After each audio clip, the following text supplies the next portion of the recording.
Welcome back to अंग्रेजी पार, an English learning platform for Urdu and Hindi speakers। तो अगर आप भी चाहते हैं कि आप हर मौके के हिसाब से अंग्रेजी सीख सकें तो ये सीरीज़ ख़ास आपके लिए है, क्योंकि इस सीरीज़ में आप सीखेंगे रोज़मर्रा की इंग्लिश बोलने के लिए जो इंतहाई ज़रूरी टॉपिक्स होते हैं और उस पर जो मुख्तलिफ सेंटेंसेस होते हैं, इस सीरीज़ में आप वो सब सीखेंगे। तो ये सेंटेंसेस आपकी किस तरह हेल्प कर सकते हैं, पहले थोड़ा बता दूं कि ये सेंटेंसेस मुकम्मल टॉपिक वाइज डिवाइडेड हैं। तो आपको हर टॉपिक के हवाले से 4 से 5 सेंटेंस सिखाए जाएंगे जो आप अपने डेली लाइफ के हर मौके पे इस्तेमाल कर सकते हैं। सो जो पार्ट नंबर 1 है इस सीरीज़ का, उसका लिंक डिस्क्रिप्शन के अंदर मौजूद है, आप वहाँ से हासिल कर सकते हैं। और इस लेसन का PDF की लिंक भी डिस्क्रिप्शन के अंदर मौजूद है, जिससे आप बाद में इन सेंटेंसेस को बार बार पढ़ सकते हैं।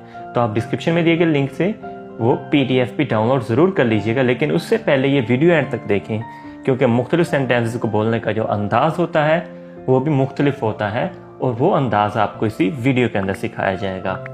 अगर आप डेली बेसिस पे मज़ीद इस तरह की इंग्लिश लर्निंग वीडियोस हासिल करना चाहते हैं तो अभी से इस चैनल को कर लें सब्सक्राइब और बेल आइकन भी ज़रूर प्रेस कर दें। So if you are ready, let's dive into it. Offering something, यानी किसी को जब हम कुछ पेश करते हैं, स्पेशली जब हम खाने की कुछ चीज़ पेश करते हैं, तो हम ये सेंटेंसेस इस्तेमाल करेंगे। Would you like T? क्या आप चाय पसंद करेंगे? This is specially for you, ये खास आपके लिए है। What will you have? आप क्या लेंगे? What will you have? आप क्या लेंगे?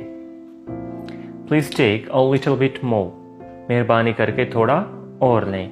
जब हम किसी को कुछ पेश करते हैं तो वो जल्दी से कुछ करना चाहते हैं, बस करना चाहते हैं, हम उसको कहते हैं प्लीज़ थोड़ा और लें। तो उस वक्त आप यूज़ कर सकते हैं please take a little bit more. Accepting an offer, यानी किसी की पेशकश कबूल करना। Thank you, I like it very much, शुक्रिया, मुझे ये बहुत पसंद है। हु कैन रिफ्यूज, कौन इनकार कर सकता है? हु कैन रिफ्यूज, कौन इनकार कर सकता है? स्मैशिंग, बहुत खूब। यू आर वेरी नाइस, तुम बहुत अच्छे हो। आई वुड लव टू, मैं पसंद करूँगा। यानी जब आप किसी कुछ ऑफर करते हैं कि आप ये लेना चाहेंगे और वो कहेगा आई वुड लव टू, मैं पसंद करूँगा। डिक्लाइनिंग एन ऑफर, जब आप कोई पेशकश कबूल नहीं करते, पेशकश ठुकरा देते हैं ड्यू टू एनी रीज़न, उस वक्त आप ये सेंटेंसेस इस्तेमाल कर सकते हैं। I am sorry but I can not take, I am sorry but I can not take, माफ़ कीजिएगा मगर मैं ये नहीं ले सकता। नॉट दिस टाइम, इस वक्त नहीं। सम अदर डे, किसी और दिन, हम कहते हैं किसी और दिन से, अभी रहने दें। Some other day. Take in information, यानी जब हम किसी भी, चाहे ऑफिस में हैं, घर में हैं, या किसी भी नई जगह पर हम जाते हैं तो हम किसी चीज़ के बारे में इंफॉर्मेशन लेना चाहते हैं, उस वक्त हम ये सेंटेंसेस इस्तेमाल करेंगे। Do you have some information about scholarship? तो यहाँ स्कॉलरशिप को मैंने खाली जगह में लिखा है, आप इस जगह पे कोई भी चीज़ जिसके बारे में आप इंफॉर्मेशन हासिल करना चाहते हैं आप वो यहाँ पे लिख देंगे। For example, do you have some information about visa process? क्या आपको वीज़ा के प्रोसेस के बारे में कुछ इंफॉर्मेशन है? तो इस तरह आप कोई भी यहाँ पे पुट कर सकते हैं जिस बारे में आप जानना चाहते हो। Would you tell me about admission please? Would you tell me about admission please. ये वुड यू टेल मी हम उस वक्त, या वुड यू हम उस वक्त इस्तेमाल करते हैं जब हमने एक पोलाइट रिक्वेस्ट करनी होती है। Would you tell me about admission please, मेहरबानी करके मुझे दाखिले के मुतल्लिक़ बताएंगे। If you could tell me about admission, अगर आप दाखिलों के मुतल्लिक़ बता सकें। प्लीज़ लेट मी नो, मेहरबानी फरमा के मुझे जानने दें। इस तरह इसको इस्तेमाल करते हैं कि मेहरबानी करके मुझे बताएं, लेकिन इसको कहने का दूसरा तरीका यह है कि प्लीज़ लेट मी नो, मेहरबानी फरमा के मुझे जानने दें। करेक्टिंग समवन, किसी की तस्दीक करना, वो किसी कुछ गलत कह रहा है, गलत कर रहा है, तो उस वक्त हमने जब उसकी तस्दीक करनी है, उसको करेक्ट बताना है, उसको करेक्ट करना है, तो उस वक्त हम ये सेंटेंस इस्तेमाल करेंगे। Well, actually, this is my chair. For example, कोई आपकी चेयर पे आके बैठ गया, may be in a classroom, कोई आपकी चेयर पे आके बैठ गया, तो कहते well, actually, this is my chair. Listen to me now. अब मेरी सुनो। Why don't you consider consequences? तुम नताइज के बारे क्यों नहीं सोचते?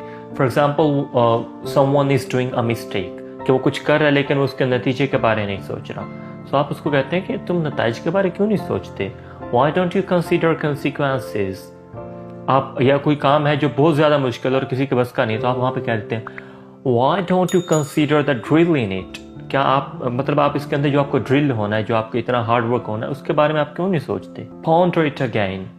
Ponder it again. जो हम कहते हैं दोबारा गौर करो, दोबारा सोच लो इस बारे में। Ponder it again. इस पे दोबारा गौर करो। Might happen. जब किसी चीज़ के इम्कानात होते हैं, हम कहते हैं कि अगर इस तरह हो जाए, अगर ये मतलब हम किसी चीज़ का इम्कान जाहिर करते हैं, तो उस वक़्त हम ये सेंटेंसेस इस्तेमाल करेंगे। Just consider if he fails, मतलब ज़रा सोचो अगर ये फेल होता है तो, हम एक इम्कान ज़ाहिर करें, अगर ये फेल होता है तो। थिंक ओवर द रिजल्ट्स, नताइज का सोचो। थिंक ओवर द रिजल्ट्स, नताइज का सोचो। इमेजिन इफ, तसव्वुर करो, ठीक है, ये भी एक इम्कान ज़ाहिर करेंगे। तसव्वुर करो अगर इस तरह हो जाए तो उस चीज़ का इम्कान ज़ाहिर हो रहा है। Imagine if he fails, what if he fails, क्या हो अगर वो नाकाम हो जाए। तो ये व्हाट इफ हम उस वक्त इस्तेमाल करते हैं जब हमने कहना कि अगर इस तरह हो जाए तो क्या होगा, ठीक है। जिस तरह ये है क्या हो अगर वो नाकाम है, व्हाट इफ। और व्हाट इफ का हम मोस्ट ऑफ द टाइम हम इसका इस्तेमाल नेगेटिव सेंस में करते हैं, राइट। मतलब अगर कुछ नेगेटिव इसके बाद ही होगा, what if he fails, what if he fails down, क्या हो अगर वो नीचे गिर जाए, राइट। मतलब किसी नेगेटिव बात के लिए ज़्यादातर व्हाट इफ का इस्तेमाल होता है। Reminding, I would like to remind you, यानी किसी को कोई बात याद करवाना, कोई बात, कोई वाकया, किसी चीज़ के बारे में किसी को याद करवाना, उसको हम कहते हैं रिमाइंडिंग, ठीक है। उसके लिए सेंटेंसेस इस्तेमाल होते हैं ये। I would like to remind you, मैं आपको याद दिलाना चाहूँगा। हैव यू फॉरगॉटन अगेन, क्या आप दोबारा भूल गए? Do you still remember my birthday, do you still remember my birthday, क्या आपको अभी भी मेरी सालगिरह याद है? Please remind him of laptop, please remind him of laptop, ठीक है। प्लीज रिमाइंड हिम या प्लीज रिमाइंड मी या प्लीज रिमाइंड हर, उसके बाद हम ऑफ लगाते हैं, यानी उसके बारे में या उसका। जैसे हम अभी इस्तेमाल किया है, इसे लैपटॉप का याद कर दिलाना, इसे लैपटॉप का याद दिलाना, ठीक है। तो please remind him of laptop. Can you recall, can you recall, क्या आप याद कर सकते हैं? About any incident, can you recall the whole incident, क्या आप पूरा वाकया याद कर सकते हैं? Can you recall his appearance, क्या आप उसकी जो ज़ाहिरी शक्ल थी वो आप याद कर सकते हैं, ठीक है। Can you recall his face, क्या आप उसका चेहरा याद कर सकते हैं? तो जब हमने किसी पूछे ना कि आप इसके बारे में कुछ याद कर सकते हैं, आपको कुछ याद आ रहा है, तो उस वक्त हम ये सेंटेंस इस्तेमाल करेंगे। आई रिमेंबर, मुझे याद है। It is still in my memory, ये अभी भी मेरी याददाश्त में है। Yes it is still in my mind, हाँ ये अभी भी मेरे दिमाग में है। हाउ कैन आई फॉरगेट, मैं कैसे भूल सकता हूँ। It is fresh in my mind, ये याद मेरे दिमाग में ताज़ा है। सॉरी आई फॉरगॉट, यानी मैं भूल गया। आई am sorry I can't remember, माफ़ करना मैं याद नहीं कर सकता, मतलब मुझे याद नहीं रहा, मैं याद नहीं कर पा रहा। I am trying to recall but, मैं दोबारा जहन में लाने की कोशिश कर रहा हूँ मगर, बट आई कॉन्ट, मैं दोबारा कोशिश कर रहा हूँ जहन में लाने की लेकिन नहीं हो रहा। It just slipped my mind, ये बात मेरे दिमाग से निकल गई। जब आप कहते हैं ये बात मेरे दिमाग से निकल गई है, ये मैं ये भूल गया अचानक से, तो आप कहते हैं it just slipped my mind. और रियली फॉरगॉट, मैं सच्ची भूल गया। एंड इन कन्वर्सेशन, यानी जब आपने गुफ्तगू ख़त्म करनी होती है, गुफ्तगू ख़त्म करके जाना होता है, तो ये सेंटेंस इस्तेमाल करेंगे। आई नीड टू गो, मुझे अब जाना है। Okay we will talk later, ठीक है हम बाद में बात करेंगे। I am afraid but I must go now, माजरत मगर मुझे अभी जाना है।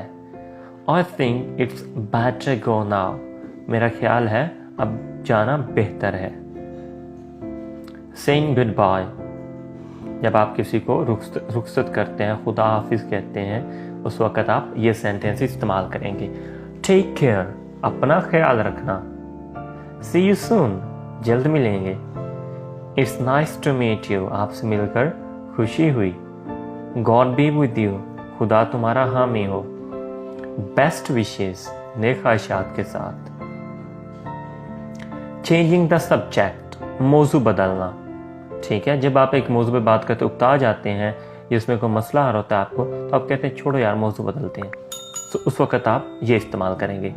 लेट्स चेंज द टॉपिक, चलो मौजू बदलते हैं।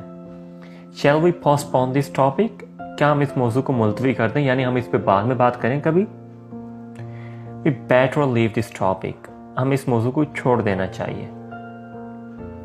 समिंग अप, जब आप बात ख़त्म करते हैं या एक मुकम्मल आपने कोई लंबी डिस्कशन की है, लेकिन उसके बाद आप उस बात को अब चंद लफ्ज़ों में ढालते हैं, उनको एंड करना चाहते हैं, उसको सम करना चाहते हैं, तो आप ये सेंटेंस इस्तेमाल करेंगे।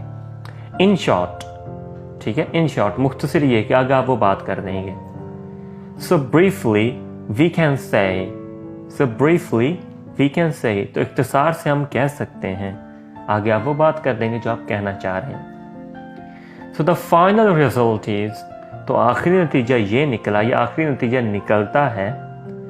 समराइजिंग वी कैन से, मुख्तसर करते हुए हम कह सकते हैं कि आगे आप यहाँ पे कोई भी जो आप बात करना चाहते हैं, से के बाद आप वो बात लिख देंगे। थैंकिंग, किसी का शुक्रिया अदा करते हुए। It is kind of you, ये आपकी मेहरबानी है। Thanks, it's all because of you, शुक्रिया ये सब आपकी वजह से है। यू आर सो नाइस, आप बहुत अच्छे हैं। इट इज योर ग्रेटनेस, ये आपकी बड़ाई है। बंडल ऑफ थैंक्स, बहुत बहुत शुक्रिया। रिस्पॉन्डिंग टू थैंक्स, यानी किसी के शुक्रिया का जवाब देना। माई प्लेजर, मेरे लिए खुशी का बायस है। डोंट मैंशन इट प्लीज, इसकी ज़रूरत नहीं है। मगर यानी जब कोई आपको शुक्रिया कह रहे हो तो आप कहते हैं नहीं नहीं कोई ज़रूरत नहीं, कोई बात नहीं, तो उस वक्त आप ये इस्तेमाल करेंगे don't mention please. Pleased to help you, आपकी मदद करके अच्छा लगा। एनी टाइम फॉर यू, आपके लिए कभी भी, यानी जब आप किसी को कहते हैं कि आपको कभी भी हेल्प चाहिए हो तो मैं हाजिर हूँ, उस वक्त आप ये इस्तेमाल करेंगे एनी टाइम, या एनी टाइम फॉर यू, आपके लिए कभी भी। से इट अगेन, जब कोई पर्सन आपके सामने बात करता है लेकिन आपको उसकी बात समझ नहीं आती और आप उससे कहते हैं कि सॉरी मैं सुन नहीं पाया, आप दोबारा से कहिए, तो उस वक्त आप ये डिफरेंट सेंटेंसेस इस्तेमाल कर सकते हैं। प्लीज रिपीट, मेहरबानी करके दोहराइए। Would you mind repeating it, अगर आप बुरा ना मनाएं तो दोहराइए। या वुड यू माइंड हम उस वक्त इस्तेमाल करते हैं जब हम कहना चाहते हो कि अगर आपको बुरा ना लगे, अगर आप बुरा ना मनाएं, ठीक है, उसके बाद हम ING वाली फॉर्म इस्तेमाल करते हैं। फॉर एग्जाम्पल, मैं एक और एग्जाम्पल यहाँ दे देता हूँ। Would you mind passing this glass of water, अगर आप बुरा ना माने तो ये पानी का गिलास आप पास कर देंगे। सॉरी व्हाट यू सेड, माफ कीजिएगा आपने क्या कहा। Sorry I could not here, माफ करना मैं सुन नहीं पाया।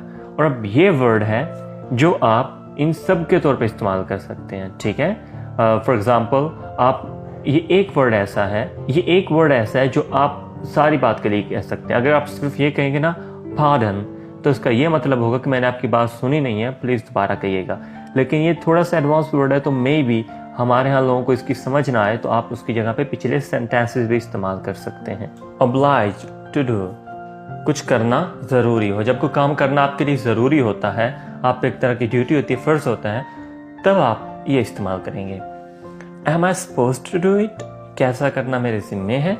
Is it I to do, is it I to do, यानी क्या वो मैं हूं जिसने ये करना है। Are you sure it is my duty, क्या आपको यकीन है ये मेरा फर्ज है। Am I under any obligation, क्या ऐसा करना मेरी मजबूरी है। Must not do, जब आप किसी को मना करते हैं कि आपने ये काम बिल्कुल नहीं करना, तो आप ये सेंटेंस इस्तेमाल कर सकते हैं। Beware, never you think of it, खबरदार ऐसा सोचना भी मत। I think you should not, मेरा ख्याल है आपको नहीं करना चाहिए। should not के बाद आप कोई भी यूज कर सकते हैं। I think you should not waste your time, मेरा ख्याल है आपको अपना वक्त ज़ाया नहीं करना चाहिए। There is no need to do this, there is no need to do, जब आप कहते हैं कि ऐसा करने की कोई ज़रूरत नहीं है, ठीक है, आप यहाँ पे वो एक्शन लिख देंगे जिसके बारे में आप बात कर रहे हैं कि ऐसा करने की कोई ज़रूरत नहीं है। Skip this, it is not your duty, छोड़ दो ये तुम्हारा फर्ज नहीं। Must do, जब आप कहते हैं कि ये काम आपके करने के लिए ज़रूरी है या आप पे फ़र्ज़ है, आपने करना है, तो उस वक़्त आप ये फ़िक्रात इस्तेमाल करेंगे। I am afraid you need to do it. माज़रत, मगर तुम्हें ये करना पड़ेगा। Sorry you can't avoid. माज़रत, तुम बच नहीं सकते। No other way. You have to do it. कोई और रास्ता नहीं है, तुम्हें ये करना पड़ेगा। It is only you who has to. तुम ही हो जिसने ये करना है। ठीक है। You decide. जब आप किसी को कहते हैं कि आप फैसला करें या ये सब कुछ आप पे डिपेंड करता है, आप पे फैसला होगा, तब आप ये सेंटेंस इस्तेमाल कर सकते हैं। It is quite up to you. ये आप पर मुनहसर है। It is better to decide yourself. बेहतर है आप खुद फैसला करें। Ponder what to do. सोचें क्या करना है। Feel free to decide. आज़ादी से फैसला करें। Asking for advice. मशवरा मांगना। Please advise me. मेहरबानी करके मुझे मशवरा दें। Tell me what should I do now. Tell me what should I do now. मुझे बताया मुझे क्या करना चाहिए। I'll appreciate your kind advice. मैं आपके मशवरे को पसंद करूँगा। I am in need of your suggestion. मुझे आपके मशवरे की ज़रूरत है। Forbid यानी किसी बात से मना करना। Stop रुको, ये शॉर्टेस्ट वे है जब आप किसी बात से मना करते हैं। Don't you think of it. इसके बारे सोचना भी मत। Don't try to. आगे आप वो बात लिखते हैं जिससे आप मना कर रहे हैं कि इसकी कोशिश भी ना करना। You must not do this. तुम्हें यह हरगिज नहीं करना चाहिए। Do this and you will be in a fix. ऐसा करोगे तो मुश्किल में फंस जाओगे। In a fix का मतलब होता है मुश्किल में होना। Warning यानी जब हम किसी को वार्न करते हैं, किसी को तंबीह करते हैं, तो ये सेंटेंस इस्तेमाल करेंगे। Mind this out. इस चीज़ का ध्यान रखना। Be careful to. मोहतात रहना के मतलब जब आप किसी को कहते हैं कि इस चीज़ से मोहतात रहना, तो उस वक़्त आप ये सेंटेंस इस्तेमाल कर सकते हैं। Consider this warning. इसे तंबीह समझो। I am saying you the last time. मैं तुम्हें आखिरी मर्तबा कह रहा हूँ। Beware. खबरदार। Encouraging. जब आपने किसी को हौसला देना होता है, हौसला अफजाई करनी होती है। Well done. Keep it up. बहुत अच्छे, ऐसा ही जारी रखो। You have done great. तुमने ज़बरदस्त काम किया। Not bad. It is an improvement. बुरा नहीं था, ये पहले से बेहतर था। Better next time. You did your best. तुमने बहुत कोशिश की, अगली दफ़ा अच्छा होगा। Complain यानी शिकायत करना। I did not like your behavior. मुझे आपका रवैया पसंद नहीं आया। Think over your attitude. अपने अंदाज पे गौर करो। I am compelled to complain. मैं शिकायत करने पे मजबूर हूँ। Enough is enough. हर चीज़ की कोई हद होती है। Fear God. खुदा का खौफ करो। मज़ीद वीडियोस के लिए इस चैनल को भी सब्सक्राइब कर लें और मैं वापस आपके पास आऊँगा इसका पार्ट नंबर 3 के साथ। Till then, take care.